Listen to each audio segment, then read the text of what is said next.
La loi de finances rectificative a été votée à l'unanimité cet après-midi. 118 parlementaires présents à l'Assemblée nationale ont levé la main lors du vote. Le président Radzon Armapian, avocat de l'Afrique, il a discouru à Washington sur la place de l'Afrique dans la géopolitique mondiale lors de la célébration de la journée de la foi en Afrique.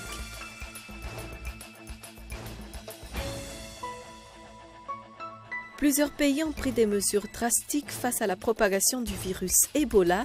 Les autorités américaines et allemandes ont recommandé à leurs ressortissants d'éviter de se rendre dans les 3 principaux pays touchés par le virus.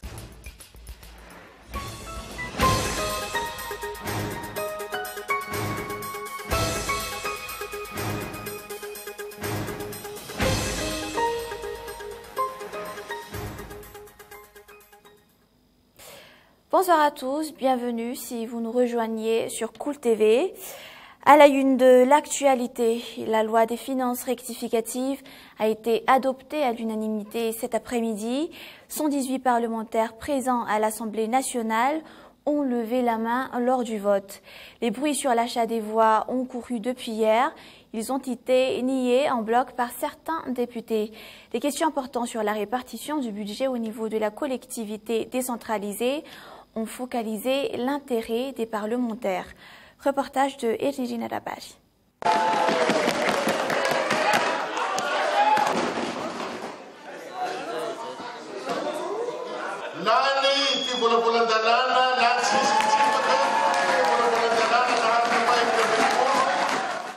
Trois mois après l'installation du gouvernement Koul-Roger, la loi des finances rectificatives a été adoptée à l'unanimité. Les débats ont duré 5 heures, 124 parlementaires ont assisté à l'ouverture de la séance plénière d'aujourd'hui. Leurs rangs se sont peu à peu dégarnis. La répartition du budget au niveau des CTD ou collectivités territoriales décentralisées, communes et Fouctan constitue le principal objet de l'attention des députés lors des débats avec le ministre des Finances. L'affectation effective du budget au niveau des CTD inquiète le député Nefraoultine. Foulouing Marie-Thérèse du parti Malagasy Amieng s'étonne que le budget afférent n'ait pas été mentionné dans la loi de finances. Malgré toutes les appréhensions perçues lors des débats, la loi a été adoptée sans amendement.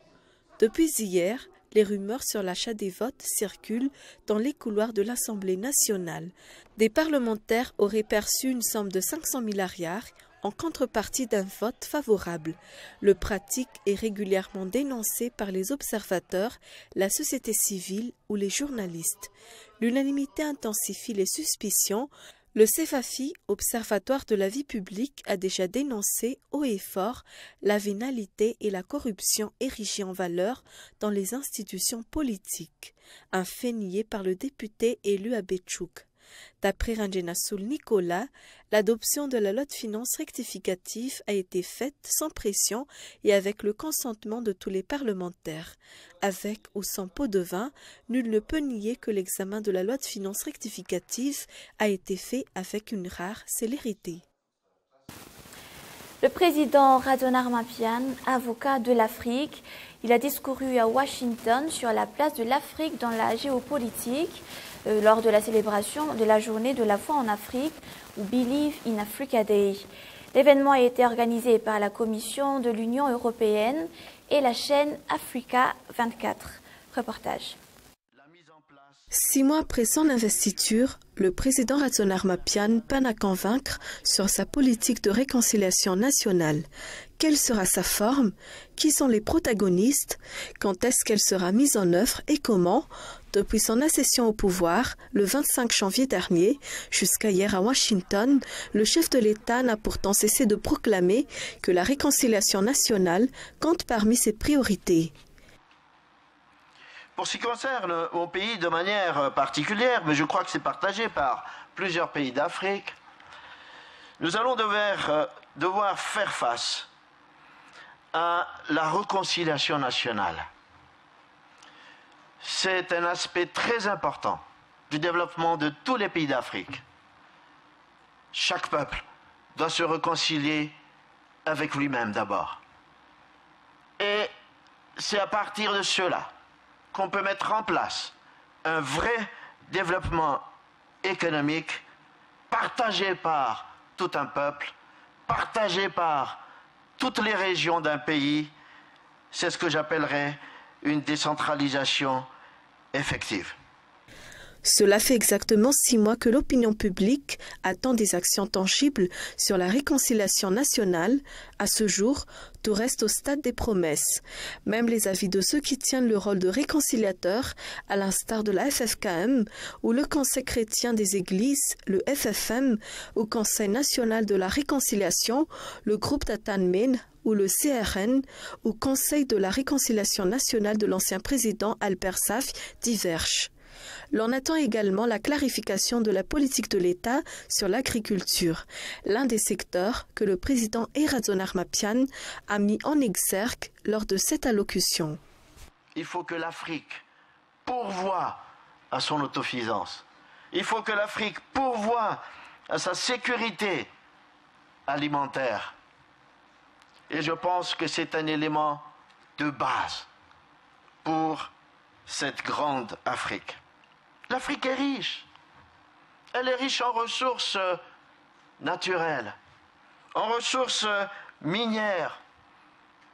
Elle détient encore beaucoup de terres arables pour l'agriculture qui méritent d'être exploitées. 70% des Malgaches vivent actuellement avec un salaire journalier moins de $2. Les dernières statistiques du PNUD estiment que 92% des 22 millions de Malagas sont pauvres. À l'heure, seuls 10% des terrains cultivables sont exploités. Par conséquent, la majorité des Malagas ne mangent pas leur faim. Leurs rations sont limitées à 1 repas par jour. Le président Erazonar Mapian a perçu les secteurs qui devraient être priorisés si l'on se réfère à son discours de Washington. On attend impatiemment leur concrétisation. 87 recrues par circonscription scolaire, ce sera le quota pour la répartition des 10 000 postes budgétaires acquis par le ministère de l'Éducation nationale pour les enseignants. L'association des enseignants FRAM de Madagascar, ANEF, qui demande plus de 2500 postes budgétaires, ne sera donc satisfait. Les critères de sélection seront connus d'ici peu, mais une esquisse est déjà dressée. La sélection se fera sous très haute surveillance. Hilda Assunzo. Le syndicat des enseignants de Madagascar, SEMPAMA, dressera à partir de demain une liste exhaustive des enseignants FRAM de la région d'Analamang. Une liste qui sortira automatiquement les noms de ceux qui doivent être recrutés à partir de leurs anciennetés dans le service de l'éducation. Cette liste sera remise au Bianco, aux zones administratives et pédagogiques, aux circonscriptions scolaires et directions régionales de l'éducation nationale, ainsi qu'au ministère. Leur liste servira à confronter les recrutements pour éviter toute forme de corruption et d'usurpation dans les recrutements des enseignants dans le cadre des 10 000 postes budgétaires, d'autant plus que l'ANEFA, Association des enseignants FRAM de Madagascar, exige 25% de ces postes budgétaires. Une exigence qui ne pourra être satisfaite, le ministère a déjà dressé une esquisse du profil des candidats potentiels.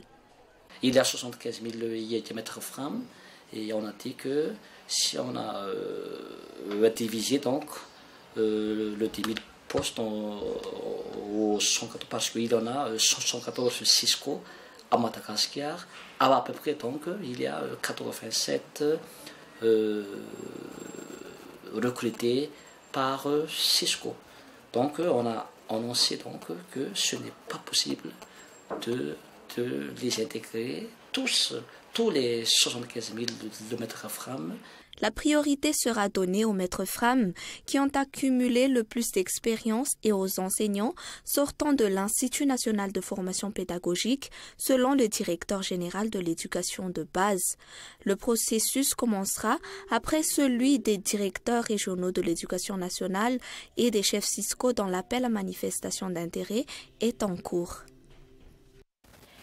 La maladie à virus Ebola devient un très inquiétant problème international. D'après les statistiques de l'OMS ou Organisation mondiale de la santé, publiées ce jour, 4 pays africains sont touchés depuis le début du mois d'août. la Guinée et le Libéria, Sierra Leone et Nigeria. La propagation du virus est rapide. Le nombre de victimes, 887, s'achemine vers 1000 morts.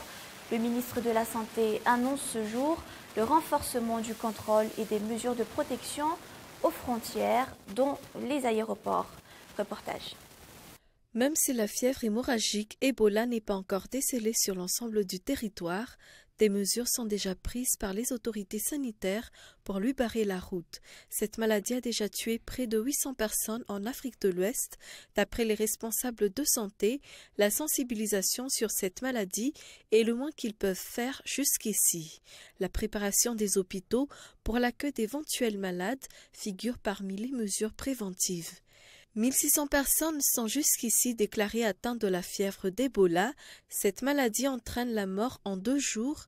D'après les statistiques de l'OMS, le taux de mortalité des personnes atteintes de l'Ebola est de 90%. Les représentants de l'OMS et du ministère de la Santé ont tenu une réunion ce jour. Tous les pays ayant des frontières proches des 4 pays africains considérés comme zone rouge ont tous pris des précautions.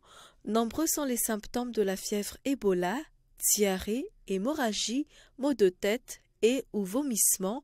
D'après les informations de la télévision France 24, un sérum entre déjà dans la phase de test aux États-Unis. Les vacanciers ont commencé ce jour à subir la hausse de 13% des frais de transport, alors qu'elle était officiellement programmée pour dans 15 jours. D'après les informations reçues auprès du ministère des Transports, une rencontre se tiendra incessamment avec les coopératives des lignes nationales. Michela Ranardson. Les coopératives des lignes nationales se sont concertées hier à Nouzad sur la hausse de 13% des tarifs. Cette hausse a été effective ce jour pour certaines. Rajiv Nandasanadion, responsable au sein de la coopérative Kofmad, affirme que la hausse des tarifs est à l'origine de la hausse des carburants. Le tarif de transport aurait dû déjà augmenter il y a 4 ans. Les lignes reliant Antananarivo à Fanjin, Touliage, Tolaniage, Mourindav, Antsiran, Antuamas et Mahajang sont touchés par l'imminence d'une hausse. Le tarif Tana Mahajang connaît une hausse de 3 000 ariages et passe à 28 000 ariages. Tana Tuamas passe de 18 000 ariages à 20 000 ariages, soit une hausse de 2 000 ariages. Pour Tana Diego, il va falloir débourser 15 000 ariages en su et payer 75 000 ariages.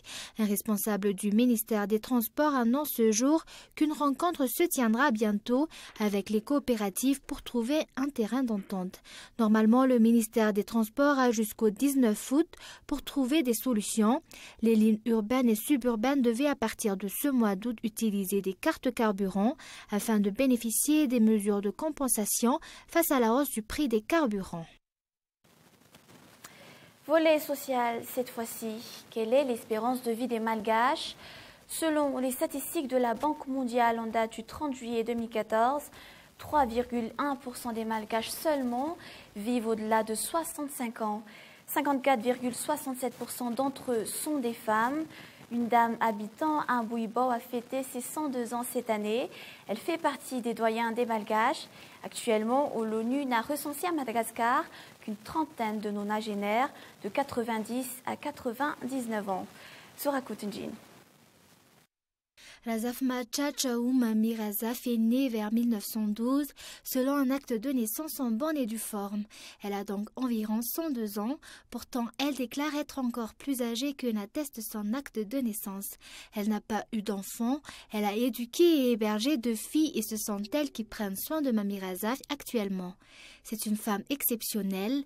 Elle a nourri sa famille en faisant la lessive. Elle ne s'est arrêtée qu'à 90 ans. Mais elle choisit d'être toujours active et de travailler, par exemple dans son jardin potager. Mamie Razaf n'a eu de problème qu'avec la vue depuis sa 75e année. Sa famille l'a déjà soignée et elle a recouvert la vue à 80 ans. C'est seulement il y a un mois qu'elle n'a pas pu bouger de son lit. Avant cela, elle pouvait encore préparer et cuire sa propre nourriture. Le haricot cuisiné avec de la viande de porc constitue son mets préféré. Le matin, elle ne boit que du thé ou du café. Même si sa visibilité est réduite, elle reconnaît très bien ses proches. De telles personnes sont une richesse pour le pays. Selon les dernières statistiques de la Banque mondiale, notre espérance de vie à Madagascar est de 65,2 ans. Et la grande île se classe au 162e rang mondial. L'espérance de vie est de 66,67 ans pour les femmes et de 63,77 ans pour les hommes.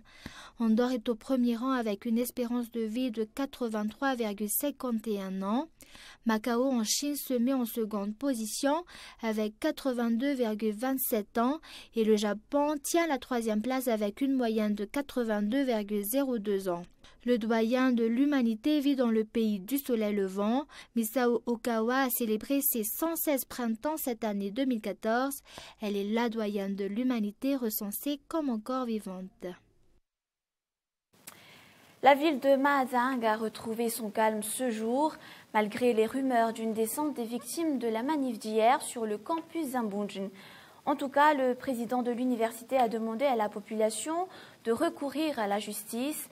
Les événements ont débuté lundi à 4 heures du matin. Le bilan est lourd, 10 magasins pillés, 6 voitures détruites et 2 personnes blessées. Jusque-là, les revendications restent floues. Les manifestants étaient-ils vraiment des étudiants? Et on passe aux actualités internationales. Le bilan du virus Ebola ne cesse de s'alourdir, atteignant 887 morts en Afrique de l'Ouest. La Banque mondiale a débloqué 200 millions de dollars pour aider les pays touchés. Le bilan du virus Ebola grimpe encore un peu plus. Cette épidémie qui a contaminé 1603 personnes est la plus mortelle jamais observée. Suivez le reportage de France 24. Pour la troisième fois de la journée, les équipes d'intervention d'urgence Ebola sont appelées dans la capitale Monrovia. Une femme âgée s'est effondrée, morte en pleine rue. Seuls des tests permettront de déterminer si elle avait contracté le virus. Mais les services de santé ne veulent prendre aucun risque. La zone est immédiatement désinfectée et le corps emporté. Si quelqu'un meurt autour de vous, la première chose à faire, c'est d'appeler le ministère de la Santé, car ils forment des gens pour ramasser les corps dans les rues. Une fois contactés, ils vont envoyer une équipe d'intervention d'urgence pour ramasser les corps et préserver la vie des autres. Il faut agir vite, car une fois mortes, les victimes restent contagieuses. Un enterrement méticuleux et rapide est crucial. Mais de plus en plus de victimes décèdent à leur domicile, car beaucoup ne font pas confiance aux soins des hôpitaux. Cela complique fortement la tâche des secours, qui tentent de contenir la maladie. Les gens n'ont jamais vu ça dans le quartier. C'est la première fois qu'ils voient ça, donc ils sont paniqués, ils ont peur. Les gens viennent et disent c'est Ebola, ce qui nous embrouille. On ne sait pas ce qui se passe, il faut que le gouvernement nous rassure. Le gouvernement envoie également des travailleurs sociaux pour conseiller les familles endeuillées. Mais la priorité reste la protection des populations. Les États-Unis et une cinquantaine de dirigeants d'Afrique vont parler aujourd'hui à Washington commerce et investissement, avec l'espoir pour l'Amérique de refaire une partie de son retard sur l'Europe et la Chine.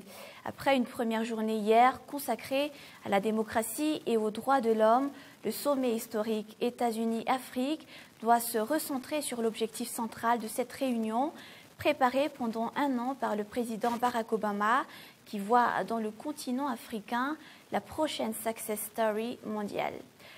C'est toujours un reportage de France 24. L'Afrique, invitée d'honneur des États-Unis. Une cinquantaine de dirigeants africains sont conviés à un sommet inédit. Objectif pour Washington, rééquilibrer et renforcer les liens économiques et commerciaux avec cette région pauvre mais à forte croissance. Symbole de ce nouveau partenariat, la Maison-Blanche souhaite prolonger l'AGOA, un accord qui facilite l'accès au marché américain des produits africains.